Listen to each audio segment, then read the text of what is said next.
So hey guys, welcome to Appalachia's Homestead. Welcome back to the channel. It's a little bit rough of a day, pardon me, but this is true life. This is real living. This is real homesteading. This is real everything here on this channel, and we take you along for our journeys. And I want to thank you for being here. I want to thank you for joining me right now, and I want to thank you for your words of encouragement always, but especially over the last, 9 to 10 days. So today we lost Buddy.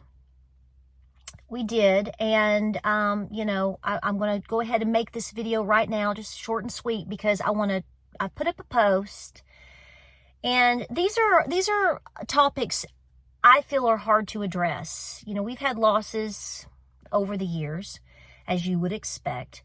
And whether it be a cat, whether it be a dog, whether it be a goat, losing a dairy cow was really hard, and losing a livestock guardian dog, really hard. But all of these lives matter. All lives matter. And so I just wanted to go ahead and do this today. I know I look rough as a cob, but to be honest with you, I don't care. I've gotten to the point in my life where I'm like, if you can't love me for what this is, then you don't need to be here at all, baby. There's the gate. I don't chase nobody, right? So I'm doing better later this afternoon. I knew this was coming, and I've been very positive about it. Like I said yesterday, we've been on a journey with one of let me think. He's actually our oldest dog. He would be in the years that we've had since James and I have been married and had children. This would have been our second oldest dog, and he was a total rescue.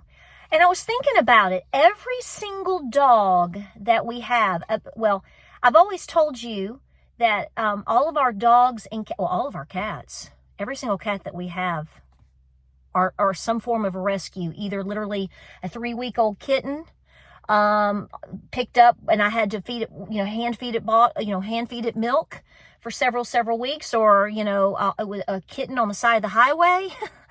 Or I went to, like all of my barn cats, I went to the local shelter and adopted them as fresh baby kittens. I mean, they were 8 weeks, but, so everything on the farm, with the exception, I've always said, with the exception of our livestock guardian dogs, were total pretty much rescues. Were adopted. Now I can't say that, because Ivan, my big beast, I would not have named him Ivan, by the way. He needs to be named Yansha, which is buffalo in Cherokee. That's how it's pronounced here. Out west, I know it's different, but in the Western dialect. But and it would be Yansha, but we say Yansha. That's how Lou. I mean, you skip over. It's so amazing to listen to it. To listen to Miss Lou talk, because she has to slow it down sometimes, and I'm like, say it again. So, because he's going to be as big as a buffalo. He's a rescue as well. So, a lot of the animals that you see on my farm, now some of them obviously we've had our own babies, and I've bought chickens, of course. We've either bred them here on the farm, but for the most part, if we've taken them in, they're rescues. Goats, the cows, Lovey over here, Miss Belle, they were total rescues. And so I'm figuring out in my old age, finally, I think some of you kind of hit on this, are like, maybe you should buy just a little bit more property and just run a full rescue. Oh, how I would. At that point, I might opened up some type of have coffee with me, because it's expensive, and but it's so worth it. And a lot of times people will say they don't want to get an animal because they know at some point in their life this is going to happen, and it's tough. It's just tough. It's just part of it. But here's the positive. So Buddy is at peace now. We are, James is setting the rain has not moved in yet. We kind of held off because we were worried we were going to get a rainstorm, but it's not supposed to come for a couple more hours now. So we're about to bury him. He's prepping that right now. Buddy went downhill suddenly to, a week and a half ago. We kind of navigated up a little bit. I thought, okay, we can slow this down. And then we kind of held, and I was trying to maintain a positive attitude. And then I put that video up. The video I put up this morning was literally from late yesterday afternoon. By the time we got home yesterday evening, it wasn't looking good suddenly. Okay. And I told James, I said, I'm not sure what I'm going to do. I said, but if it's this or worse in the morning, I said, I think we're going to have to make a decision.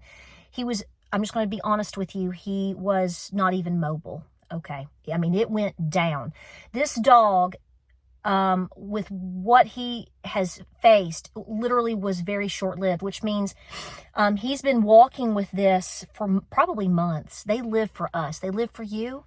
And so I told James, I said, when we go down there early in the morning, the vet office opens at 8. And I said, if he's not up and if it's not manageable or something, I'm going to make a decision in the morning, because I think that's going to be the time. I'm going to let him tell me. Well, let me just put it to you this way. And, I know it's an animal. I know it's a dog. I understand that. But I believe that these creatures are gifts from God. And I believe that we're supposed to be their guardians. We're actually supposed to guard them more than they guard us. And we have a responsibility with that. And I think that we need to respect that. That is why I do not show butchering on my channel. People get offended by that. I don't really know why. Maybe it's a cultural thing, a heritage thing. I'm all for hunting, fishing, and loving every day. I get raising animals, but I do not feel, I'm not comfortable showing all of that. Because in the process of doing it in those terms, it's a very spiritual thing. And I just don't think that's something that needs to be on display. If you choose to do that or watch people that do that, that's your business. Okay. I'm not offended by it, but I choose differently. And I went down there this morning, and I'll be honest with you. Like I said, he was awake but immobile, and I think let me just say this: we had some hemorrhaging going on. That was it. We were not that way 24 to 48 hours ago. So this was like, boom. And the interesting thing is, let me tell you this. I think I can say it. I had to hold off talking to James about it because I got real emotional. I have a livestock guardian dog, Cora. She's 7 to 8 now. She's beautiful. And she is fierce. And a lot of times she has to be with dogs and other animals, but yet kind of separate, because she's very territorial. She's very, very fierce in terms of her time with me. She bonded hard to me, and that's a compliment. I went over to her, and she was out, and she came over to me, and she was so, what's the word? Just so soft, and she wasn't like doing her thing. And I bent down to her. I wanted to bring her in so I could rotate the dogs and get Buddy and check him again. And she bowed down. That dog's never done that. Now, she will do whatever I tell her to do. For the most part, she's a little hard-headed. She's like her owner. And she bowed down real soft. And I bent over to her, and I was petting her, and she started licking my nose. Now, she's loving. She's lovey-dovey like that to a degree. This was very different. These dogs, my animals, have really, I think he's been actually living for them, us and the other dogs, harder than he was living for himself, especially over the last week. They all cuddled him and surrounded him and nestled him. Really an amazing thing to see. So I'm surprised. I'm not going to cry. I'm not, because I've cried enough today.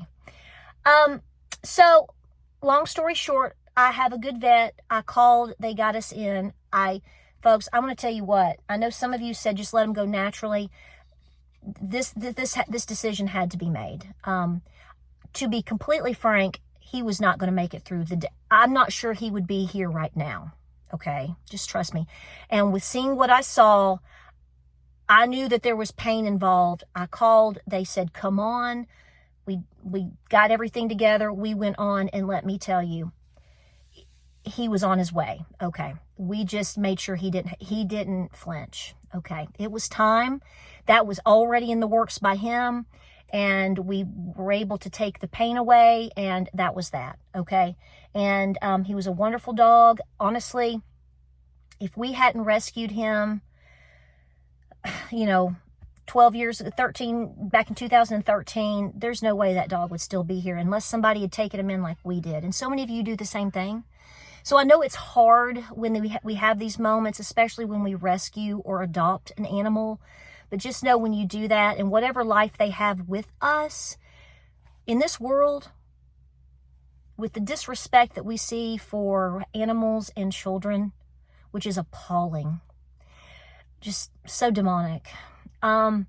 Just know that even if you felt like they could have been here longer, or they should have, could have, would have been here longer, if you've done your best and given that animal a good home, and you have just done your best, please know and understand that the alternative would have been horrible, most likely, for a lot of them. This dog probably would have been hit by a car. This dog probably would have been taken out by somebody's pew-pew.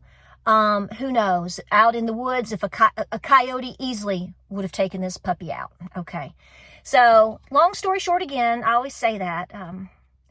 He's resting, and he's about to be with, you know, he's being buried next to Cochise. So, believe me, he is still being guarded. So that's where we are right now. And I will say this, had I had an inkling 3 to 6 months ago that this was going to be happening within just the last 2 weeks, this came on like a whirlwind. Doesn't it always happen that way, though? It seems to a lot of times. I would have been managing him the way I've discussed with you. You're speculating. I think it would have possibly prolonged a lot of things for him. I'm totally confident in that. It was all about the timing, and we didn't know. And we're with this dog all day long, you know, and my kids are with him. And we knew he was getting older, 14, 15 years old, a little slower, you know, geriatric, but he'd chase you up and down the driveway. And then boom, he didn't. So this is where we are. And we've done the best that we can. And I have no regrets. And ultimately, like I said, the decision was being made today, whether I intervened or not. I simply intervened on the pain, and that's what I did. And I was waiting for that sign. Honestly, I hate to admit this to you. I know most of you are going to understand this. Of course, I pray that he was going to be healed and be here another 5 or 10 years, right? But realistically, I knew that wasn't the case. So last night before I went to bed, I actually said, Lord, please, if tomorrow's the day, I hope by the time I get down there, he's already gone. Because that's what happened with my Sadie. And because this is the exact same scenario. She was having horrible seizures, and it was getting to the point where we were going to have to intervene. And I said, Lord, it's okay if you take her. And I told her, and I told him too. And he was on his way. But when I saw what I saw, I was like, and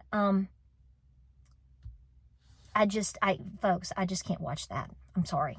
You might be able to. So ultimately, yes, I want them to go on their complete 100% terms and naturally. But when I know there has to be massive pain, to the point where he was almost knocked out, no, it's time to make a decision.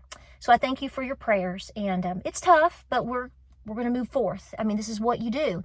When you work with these animals 24/7 and you deal with several hard cases, such as I have in just in the past 2 years, between the dairy cow and Cochise, and I've lost several of my elder goats over the past 5 years. It's just, you learn to manage it better. It doesn't get easier. It's just you manage it better.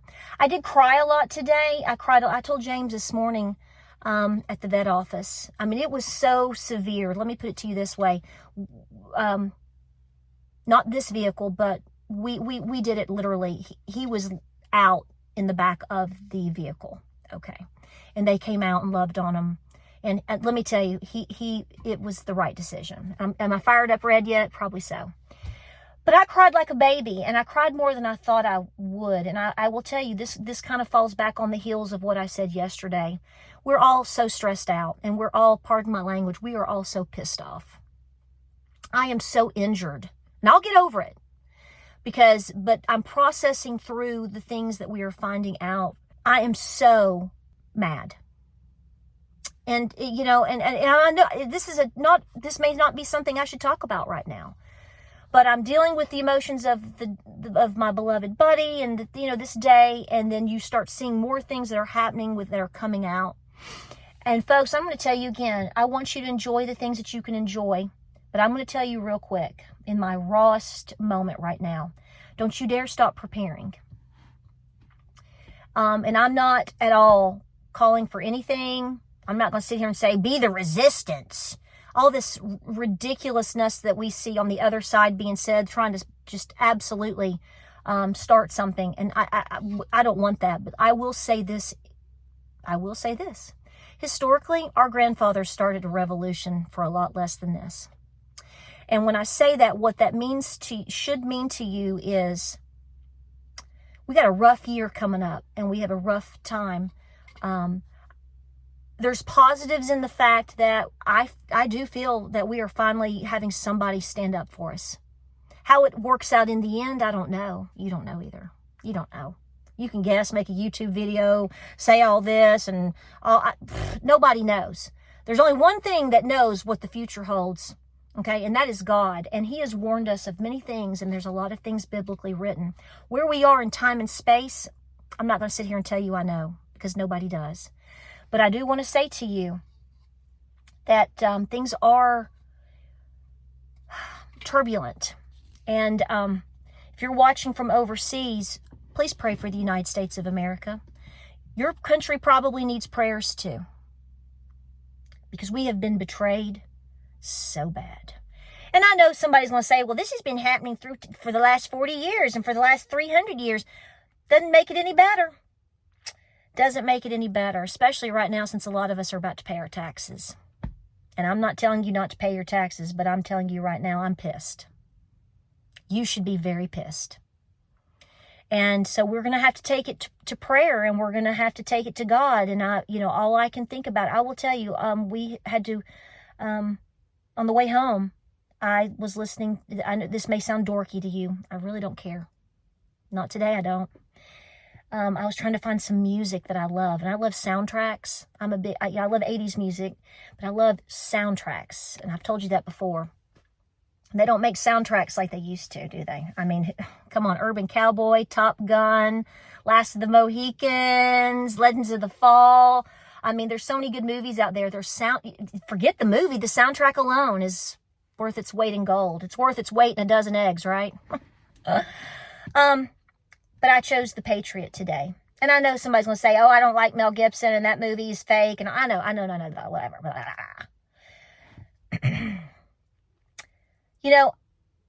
I'm an angel grandfather of a man that died in the American Revolution. He was killed at Cowans Ford in North Carolina. I've taken you there. I've gone there. I've been to his mass grave area. I'm a Dysart. I'm a Patton. The Dysart daughter, that's the only way that lineage passed on through me, married a Patton who led the way, part of the way at Kings Mountain. And then if you flip over to the other side, I'm also a daughter of the American Revolution under the Reeds. I have two grandfathers, one grandfather and his son who I come through, and 6 brothers all fought at Kings Mountain. That's why I go to Kings Mountain. And I celebrate it through being in the Overmountain Victory Trail Association, which, by the way, I want to let you know has been completely devastated. If you've not traveled through there, the historic trail from Roan Mountain over, completely devastated. That's in my video that I showed you back in late November. It's filmed there. You can see it. That entire way is just devastated by Helene. Our grandfathers, the Overmountain men came over that way and met up. And my grandfather met up, one of the Patton, to lead the way down to Kings Mountain. He survived. If you talk about my daddy's side, I have a grandfather that's buried in Sparta, Tennessee. He fought at Valley Forge with General Washington. He has a massive monument. All of this is documented. I don't have to go any further. And I've sat and thought for the past 3 or 4 days, I've already mentioned it, about hearing. I can hear my grandfathers in their graves. It's like I can just, do you know what I'm talking about? It's like, the whole thing of saying, if our grandparents are rolling over in their graves, oh, I can only imagine the things that they would say about all of this. So in this process, I don't know what's going to happen, but I'll tell you what, I'm cheering it on because I hope all the evil is exposed. You have been completely betrayed to the highest level, and so have I. So have our grandfathers. This is not what they fought for. This is not what they died for. I mean, my grandfather Dysart literally was cannon fodder at Cowan's Ford by Cornwallis himself. You can look it up with General William Davidson. Absolutely, you can look it up. So it's an emotional day. It's a rough day. And we're going to have good days, which I want you to savor the moments. Because if we are going through this process of stress, becoming more gray, and aging before our eyes, this is the stress that a lot of other people are feeling as well, and the burden is being passed to our children. So every time that we stand up and we push back and we stand for what's right and how things should be, we're not doing it for ourselves, really. And if you don't have children, just know that you're doing it for the next generation, the one after that. Some of them don't understand. They have been completely mind manipulated. And that mind manipulation has been paid for and abused with your tax dollars, and you didn't know it. You guessed, you had an idea. We can all say the government is screwing us really hard. Sure. We're just at the tip of the iceberg. So at a very raw and emotional moment right now, I say to you, continue to pray. Be proud of what you are. I don't care where you come from. I don't care what color you come from. I don't care.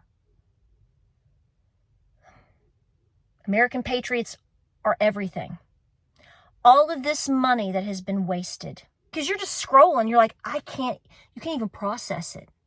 But if you start to think about it, your temper, look at that, your temper and your temperature is going to rise. So I say to you, yeah, I think you need to try really hard to be peaceful.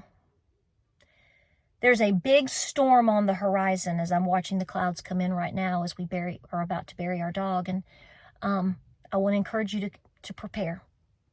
I want you to savor the moments. I want you to breathe. We have moments of going, thank God somebody's finally willing to say it, show it, do it. Absolutely. But then when you start to process it, it's got a whole different feel now, doesn't it? God's going to see us through. He saw our grandfathers and grandmothers through. Okay? A lot of these men, such as my grandfathers, just like many of your grandfathers, when they came over, they married indigenous women. Some of the wives they brought over, one of my grandmothers, her last name is Wilson. She was from Scotland. She delivered a baby on a ship in like 1755, and they made it. So don't tell me you're not meant to be here. Don't tell me you don't have a purpose. Everything and everyone, and even little Buddy today, has had a purpose. Maybe his purpose was this moment right now for us to talk together about this. I don't know. Isn't it incredible? So I love you guys. This is a raw video. I'm going to move on tomorrow. I promise you that we will have a lot of different mixed content, and we'll talk about chickens and different things like that. But I will tell you this. Hold fast, patriots, and hold hard. It's going to be a rough ride.